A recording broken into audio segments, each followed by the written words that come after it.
bienvenue dans ma citadelle, je suis ravie de vous retrouver aujourd'hui pour un nouveau point lecture. Mais avant tout, je tenais aussi à vous souhaiter une très bonne année 2023. Je vous souhaite mes meilleurs vœux, la santé. J'espère que tous vos souhaits et tous vos rêves se réaliseront et surtout de très belles lectures. À présent que les conventions de début d'année sont faites, nous allons passer au point lecture et comme ce sont des lectures de décembre, il y aura pas mal de romances de Noël. Toutefois, moi je sais que je peux en lire toute l'année, là j'en ai fait un petit peu une overdose, je vais les espacer mais je pense qu'il y en a certaines que je lirai en cours d'année quand j'ai besoin de douceur et de mièvrerie. Et je vais débuter ce point lecture avec Clap sur Aspen de Emma Landas et Angers-de-Mont qui a été une très très bonne lecture. Ici nous allons rencontrer Willow, une jeune femme qui est scénariste. Elle s'occupe d'écrire des scénarios principalement de thrillers, sauf que là on va lui demander une romance de Noël. Pour elle c'est totalement la panique, elle ne sait pas comment faire et donc elle va essayer de partir à la montagne, se ressourcer pour trouver l'inspiration et ne pas perdre son job. Sauf que là-bas, elle ne s'attendait pas à rencontrer Ashton Miller, qui est le meilleur ami de son frère, qui lui a fait une tonne de misère quand elle était adolescente. Ils vont se retrouver tous deux dans le chalet à Aspen, du frère de notre héroïne. La cohabitation ne va pas être hyper facile au début, mais on ne va pas manquer de péripéties assez rocambolesques. Dans cette histoire, on a deux personnages qui ne croient pas en l'amour, qui ne croient pas spécialement dans les fêtes de Noël, principalement notre héroïne. Et on a un héros qui a un passé assez compliqué, on s'en aperçoit dès le début. Donc je vous laisse présager la cohabitation glaciale, mais c'était très très plaisant. On a un petit schéma de retrouvailles avec un léger enemies to lovers qui ne dure pas très très longtemps, des sentiments non assumés, enfin le classique dans ce genre de romance. Personnellement j'ai passé un bon moment, même si parfois l'héroïne m'a quelque peu irritée. On a l'alliance des deux plumes de Emma Landas et du coup de Angers-de-Mont qui s'allie avec beaucoup de perfection. On ressent la griffe de chacune, l'humour et cet ensemble renforce énormément tout ce qui touche à la psychologie des personnages, même si j'en aurais voulu un peu plus sur certains aspects que je ne peux pas mentionner afin de ne pas spoiler. En tout cas, j'ai trouvé cette romance très très addictive. Personnellement, je l'ai dévorée en une soirée, donc c'est plutôt bon signe. J'aurais aimé qu'elle dure un peu plus longtemps parce que généralement quand les livres sont assez courts, je trouve que ça manque un petit peu de développement et je pense qu'on pourrait enrichir le récit afin de le rendre toujours plus profond, mais pour une romance de Noël, ça fait totalement le taf. Le roman suivant est une petite histoire poche de Erin Graham avec Back to Campus. On est sur une histoire assez particulière et vraiment très très touchante dans le sens où on retrouve Ruben, il fait partie de l'armée, tout ça, mais il a demandé une permission parce que son frère est hospitalisé suite à une tentative de suicide. Il ne comprend pas pourquoi son frère a fait une tentative de suicide. Ça faisait très très longtemps qu'il n'était pas retourné là d'où il vient. Ils ont un schéma familial assez particulier parce que ils ont grandi de manière particulière car leurs parents sont décédés assez tôt, leur oncle et parrain a repris le relais, enfin il y a eu pas mal de choses compliquées. Et Ruben, de ce fait, a été très très absent, il a essayé de fuir la réalité parce qu'il n'arrivait pas à admettre certaines choses et quand il va arriver à l'hôpital et voir son frère, ça va être vraiment un choc pour lui, il va essayer de mener une enquête. Sauf qu'en menant son enquête, il ne s'attendait pas à rencontrer Billy, une jeune femme très atypique, qui sort avec le mec le plus populaire du lycée, d'une équipe de football et qui a une passion qui est la danse. Et elle danse autant pour son avenir que pour essayer de survivre. Ces deux personnages sont aux antipodes et pourtant ils se ressemblent bien plus qu'ils ne le croient. En plongeant dans ce roman, je ne m'attendais pas à quelque chose d'aussi bouleversant et des thématiques aussi difficiles. Parce que oui, on a des sujets qui ne laissent pas indemnes, on a des sujets de vie, on parle de santé mentale, on parle d'acceptation, on parle de diversité, on parle de beaucoup de sujets que peuvent vivre des jeunes adultes. En dehors de ça, j'ai été très surprise par l'entrée en matière de ce roman et la rencontre de nos protagonistes. Je n'imaginais pas du tout que l'histoire aurait une telle entrée en matière, mais ma foi, c'était assez divertissant, ça met pas mal de choses en perspective et ça renforce un petit peu le côté obligation qu'ont les personnages et la torture qu'ils vivent au quotidien. Pas forcément de la torture physique, mais vraiment la torture mentale des choses qui les travaillent. Si j'ai adoré tout ce qui touche aux thématiques de fond, j'ai eu beaucoup de mal à rentrer dans la relation de Billy et de Ruben. Il m'a manqué ce petit quelque chose, cette petite dose d'alchimie. On est dans l'enquête, on vogue entre le campus, les lieux de vie des personnages et l'hôpital. Mais surtout, moi, ce qui m'a percuté, qui m'a manqué, c'est vraiment les sentiments, l'attraction, l'attirance, outre toutes les descriptions physiques et les choses un petit peu classiques que l'on voit dans la romance. Je sais pas, il me manquait un petit élément qui aurait pu me faire croire parfaitement à cette romance. Après, j'ai quand même passé un super moment en lecture, j'aime beaucoup les livres d'Erin Graham, c'est une autrice que j'adore lire, que j'adore découvrir. Ce roman est vraiment sympa, mais je ne le conseillerais pas à tout le monde au vu des thématiques. Déjà, pour moi, il a été difficile de le lire, alors que j'ai l'habitude de lire beaucoup de choses assez difficiles, assez noires. Je pense que pas mal de choses de ma vie quotidienne ont fait écho et c'est pour ça qu'il a été d'autant plus difficile. Donc si vous vivez des choses très difficiles, si vous n'avez pas le moral, si vous avez un vécu propre avec certaines thématiques que j'ai citées en vous parlant de ce roman, c'est peut-être pas pour vous. Par contre, si vous tente, n'hésitez pas à foncer le lire pour passer un agréable moment. Pour changer un petit peu des romances de Noël, mais rester dans une thématique hivernale, j'ai lu Ice Love de Elface. Ce roman m'a attiré parce qu'il se passe dans la ville à côté de la mienne, qui est Grenoble. Et donc, j'avais très envie de plonger dans le monde du hockey et du patinage artistique. On se retrouve auprès des Brûleurs de Loups, qui est l'équipe de hockey grenobloise. On va faire la connaissance de Grace, une grande patineuse artistique, et on va suivre ces personnages dans leur discipline, dans tout ce qui touche à la rigueur qu'impose leur sport, et bien entendu aux sentiments qui vont se mêler, et cela pourrait interagir au milieu de leurs rêves à chacun. Dans cette histoire, j'ai beaucoup aimé les personnages, j'ai beaucoup aimé tout ce qui touche à leur histoire familiale, au fait que tout le monde ne comprend pas leur façon de vivre, parce que quand on fait des sports de haut niveau, on a une rigueur qui touche à l'alimentation, à l'entraînement, aux heures de sommeil. Vraiment, on parle de la façon de vivre d'un sportif. Et les gens qui ne vivent pas ou qui ne les côtoient pas au quotidien ne sont pas toujours très compréhensifs envers cela. Donc j'ai vraiment apprécié parce que cela est développé avec beaucoup de minutie. On a des personnages bien mis en avant psychologiquement, on a leur dilemme, on a peut-être l'absence de la famille aussi qui rentre en jeu, parce que quand on fait du sport à haut niveau, on ne peut pas forcément être dans l'équipe qui est à côté de chez soi. Parfois, on est obligé d'être recruté à des millions de kilomètres ou moins, enfin tout dépend de chacun. On a aussi toute la passion des Grenoblois qu'ils peuvent avoir envers leur équipe de hockey qui était superbement retranscrite. Les Brûleurs de Loups sont vraiment très connus chez nous. D'ailleurs, ça me fait toujours rire quand j'ai des potes qui vont à la salle de sport et qui me disent qu'ils ont croisé des joueurs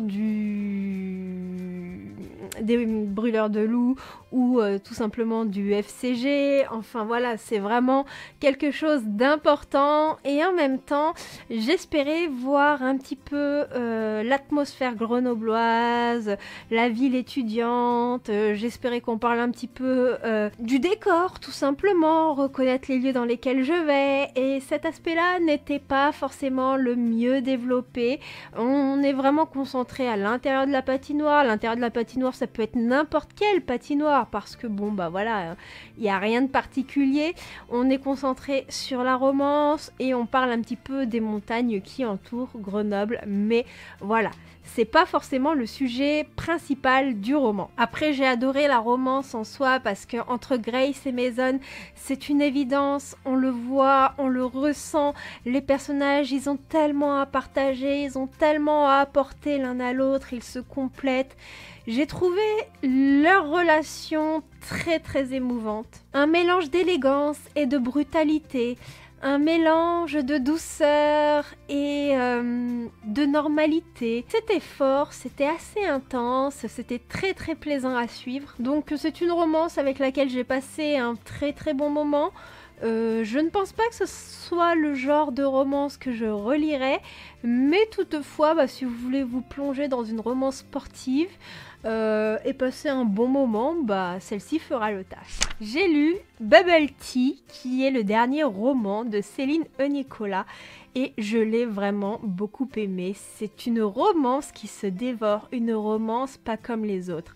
Alors déjà, on va plonger au cœur d'un bar à chat. Un bar à chat qui fait des bubble tea avec une héroïne fan de cosplay. Cathy est justement serveuse dans ce bar à chat et les week-ends où il y a des conventions, elle y va déguisée en démon kitsune. Quant à lui, Mae, c'est son demi-frère par alliance, si je dirais ça comme ça. Mais elle ne l'avait jamais vraiment rencontré parce que celui-ci ne supporte plus le monde, ne supporte plus de sortir de chez lui suite à un traumatisme. Leur rencontre était donc vraiment très très improbable, sauf que les parents de Cathy sont partis en voyage au Japon et qu'ils n'avaient pas de nouvelles de Mae, ils s'inquiétaient. Et donc c'est là que Cathy va aller chez son demi-frère faire sa connaissance et une relation assez improbable va se tisser à travers quelques paroles, quelques gestes, un petit peu d'amitié, un petit peu de lumière qui rentre dans le quotidien sombre de Mae. Et j'ai trouvé cela extrêmement touchant. Ici, on a une romance vraiment hors du commun qui va mettre des thématiques dont on ne parle pas ou que très peu, notamment l'agoraphobie, mais il y a également beaucoup d'autres sujets très forts qui sont mentionnés, notamment en ce qui touche de la prévention de certaines maladies. Ce que j'ai apprécié dans ce roman, c'est la plume de Céline. Déjà, je l'apprécie à chaque fois, mais celle-ci est vraiment tout en délicatesse et en bienveillance. Elle va nous parler de sujets difficiles, elle va nous parler de personnages qui ont des problèmes, avec douceur et beaucoup de bienveillance. Il n'y a aucun jugement. Elle nous montre simplement ce que c'est de vivre avec certains problèmes au quotidien et l'incidence que cela peut avoir sur la vie quotidienne. Chaque petit détail glissé dans la relation des personnages et leur mode de vie amène une petite dose d'amour, de compréhension et puis un petit grain de folie parce que qu'est-ce que serait une romance de Céline sans cette petite dose d'humour qui vous touche au plus profond de votre âme. On a des héros qui se complètent à la perfection, on a un perroquet qui m'a fait mourir de rire, on a l'amour des animaux, on a l'amour du bubble tea, on a aussi l'ambiance des conventions qui est décrite et moi j'adore ça. Et ce qui est vraiment très appréciable dans ce roman, c'est que Céline reste réaliste. C'est-à-dire qu'on n'est pas dans une histoire où l'amour résout tous les problèmes. On est dans une histoire où oui, on peut s'entraider, mais les problèmes ne s'envolent pas comme ça par magie et ça c'était vraiment très très chouette. Donc si vous voulez une romance hors du commun mais qui apporte également beaucoup de bien-être, qui n'est pas dans la culpabilisation, je peux vous encourager à lire Bubble Tea. Il y a une romance de Noël qui me tentait énormément et qui m'a en quelque sorte un peu déçue, même si j'ai passé un bon moment en lecture, mais j'avais beaucoup d'attentes. Il s'agit de Snowy Little Lies de Fanny DL. Qu'est-ce qui m'a dérangée? C'est la morale du récit. On est dans une histoire qui va traiter du mensonge. On a deux protagonistes qui se rencontrent dans un train. Notre héroïne ment à sa famille parce qu'elle ne veut pas avoir peur du jugement, donc elle va mentir ralentir sur tout ce qui touche à son évolution professionnelle. Et dans le train, elle rencontre un gars qui est auteur, mais pour compléter ses revenus, il vend des petites prestations, notamment d'acteurs auprès des familles, c'est-à-dire se faire passer pour un petit copain ou des choses un petit peu de ce style-là. Et donc ils vont faire connaissance, sauf qu'elle ne s'attendait pas à le voir arriver chez elle pour les fêtes de fin d'année en compagnie avec sa sœur. De ce fait, elle savait que ce n'était pas le vrai copain de sa sœur, que cette fausse relation était qu'une mise en scène, mais elle ne pouvait pas le dire, et lui, il connaît le secret de notre héroïne, donc tous deux gardent les mensonges de l'un et de l'autre. On avait tout pour avoir une situation cocasse, on avait tout pour avoir une belle morale au sein de l'histoire, alors que finalement, cette thématique du mensonge va passer un petit peu à la trappe. Ça va être balayé comme quelque chose qui n'est pas grave, alors qu'en soi, il y a des petits mensonges, il y a des gros mensonges, mais chaque mensonge a une incidence sur le quotidien et je sais pas, pour moi la littérature c'est aussi un moyen de faire passer des messages, c'est un moyen de montrer ce qui est bien et ce qui n'est pas bien dans la vie, et moi personnellement on m'a toujours dit que c'était mal de mentir et j'aurais vraiment aimé qu'on mette cela en avant. Après j'ai beaucoup aimé la mise en scène du fake couple qui ne ressemble pas aux autres. Pourquoi? Parce que là ce n'est pas un fake couple au vu de notre héroïne et de notre héros, mais plutôt de la sœur de notre héroïne avec notre héros. Ça change un petit peu des fake couples ordinaires. Toutefois on a toujours des situations cocasses, mais il y en a aussi certaines qui ont créé un sentiment de malaise avec moi. Pourquoi je vous dis ça? Parce que quand on voit nos héros se rapprocher et que à côté de ça on sait qu'il y a une fausse histoire entre les deux autres, pour moi ça a fait comme une sensation de tromperie et c'était assez gênant, ça m'a perturbée, c'était pas sain en fait. Donc voilà un petit peu mon ressenti sur ce roman. J'ai beaucoup de mal à vous en parler sans détailler parce que c'est quand même une histoire assez courte qui se dévore. J'ai passé un bon moment avec les personnages, mais tout ce qui touche au mensonge et à la relation a créé un petit malaise en moi. On reste dans la thématique des fêtes de fin d'année avec Putain de Noël de Lisa Sozzi, publié chez Cherry Publishing. Une romance que j'ai beaucoup aimée, qui m'a fait passer un très très bon moment. On va y suivre Sydney qui, pour ne pas décevoir sa famille, elle aussi ment. Elle s'invente des petites amies, elle s'invente une situation sociale pour être dans les standards acceptés par sa famille qui est assez riche et qui vit au Luxembourg. Donc pour elle, ces mensonges n'ont pas d'incidence dans le sens où sa famille ne vient jamais la voir, donc ils ne découvriront jamais le poteau rose, et elle ne s'attendait pas que suite à sa dernière description de petite amie, sa mère invite celui-ci à passer des vacances de Noël. Donc il va falloir qu'elle trouve le Albert, qui est en réalité Jason, pour pouvoir le présenter à sa famille et vendre un petit peu leur relation. Donc on est sur une histoire de préparation pour apprendre à se connaître, apprendre à connaître la famille, pour que ce soit un petit peu réaliste. On est sur une histoire où on a des problèmes familiales, où on a peur du jugement. C'était assez fun, ça m'a beaucoup fait rire et j'ai adoré le fait qu'on n'ait pas une héroïne qui soit forcément le canon de beauté décrit dans tous les romans. Donc on a une héroïne qui va être belle, mais pour sa personnalité, pour sa façon d'être. Et ça, j'ai trouvé ça génial. On a la petite ambiance de Noël avec tout ce qui touche au marché, aux repas de famille, aux disputes aussi qu'il peut y avoir dans les repas, dans les retrouvailles avec les désaccords de chacun. On a des héros qui apprennent à se connaître pour ce qu'ils sont, avec une alchimie qui se tisse vraiment petit à petit. C'est pas le grand amour fou dès le début et ça aussi c'est très très cool. J'ai vraiment passé un super moment en lecture, mais j'ai toutefois un regret. J'aurais aimé que sur la fin ce soit un petit peu plus long, un petit peu plus développée et j'aurais adoré passer un peu plus de temps avec Sydney et Jason.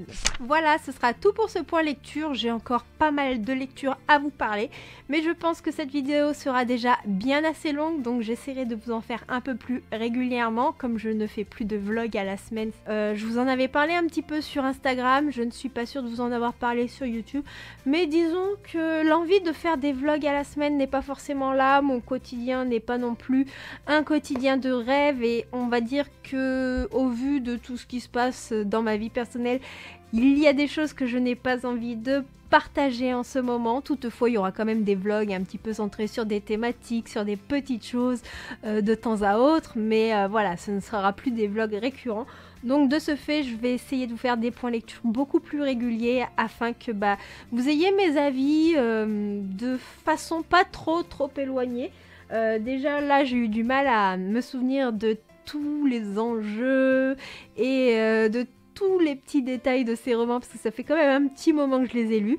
Donc on se retrouve bientôt pour un nouveau point lecture, d'autres vidéos thématiques, et j'espère que vous avez passé de très bonnes fêtes de fin d'année, que vous avez passé un bon moment en ma compagnie, et moi je vous fais plein de bisous.